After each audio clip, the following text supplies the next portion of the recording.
দিন যত যাচ্ছে ততই বেরিয়ে আসছে একের পর এক গোপন খবর। ওসমান হাদিকে হত্যার পরিকল্পনা এবং এর ছক কষা হয়েছিল আরও আগেই।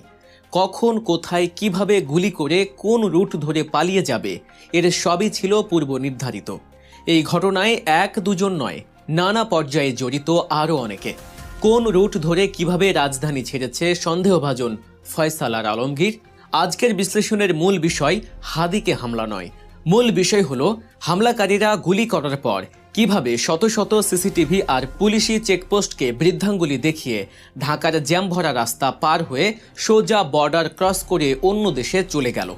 ভাবা যায়, গুলি করার পর মাত্র কয়েক ঘন্টার মধ্যে তারা ঢাকা থেকে হালুয়াঘাট বর্ডারে পৌঁছালো। প্রাইভেট কার বদল করলো দুবার, আর পুলিশ যখন পৌঁছালো তখন তারা কাঁটা তারের ওপারে। আমাদের গোয়েন্দা তথ্যে উঠে এসেছে পালানোর এক নিখুঁত মাস্টার প্ল্যান। কোন রুট ব্যবহার করেছিল তারা, কিভাবে বাইক থেকে প্রাইভেট কারে শিফট হলো, আর এই পুরো গেমে বাইকের মালিক আব্দুল হান্নান আসলে কার দাবার গুটি। আজকের ভিডিওতে আমরা ম্যাপ ধরে ধরে দেখাবো সেই 2 ঘন্টা 20 মিনিটের শ্বাসরুদ্ধকর গ্রেট এস্কেপ। ঘটনার তারিখ 12 ডিসেম্বর 2025 শুক্রবার। ঘড়িতে সময় তখন দুপুর 2টা 20 মিনিট। লোকেশন রাজধানীর বিজয়নগর বক্স কালভার্ট রোড। বাইতুস সালা জামে মসজিদের সামনে দিয়ে একটি রিকশায় যাচ্ছিলেন শরীফ ওসমান হাদি। ঠিক তখনই পেছন থেকে একটি মোটরসাইকেলে আসে 2 যুবক। কোনো কথা নেই, মুহূর্তেই পিস্তল বের করে হাদির মাথা লক্ষ্য করে গুলি। এরপর আহত হাদিকে নিয়ে যাওয়া হয় হাসপাতালে।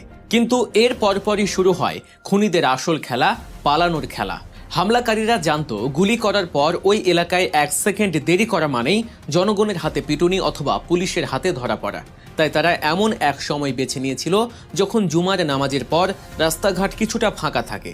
কিন্তু পালানোর জন্য তারা যে রুট ম্যাপ বা রাস্তা ব্যবহার করেছে তা দেখে অভিজ্ঞ গোয়েন্দারাও কপালে চোখ তুলেছেন।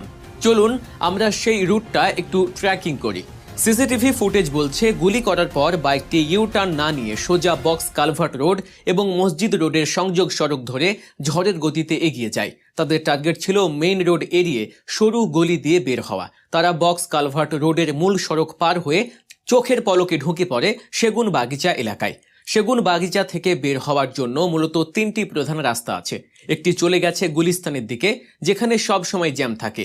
অন্যটি বিজয়নগর পানির ট্যাঙ্কি, সেখানেও ঝুঁকি বেশি। তৃতীয়টি হলো শিল্পকলা একাডেমি হয়ে মৎস্য ভবনের পেছনে রাস্তা।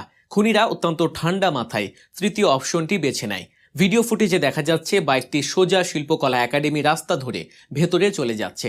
এখানে লক্ষ্য করার বিষয় হলো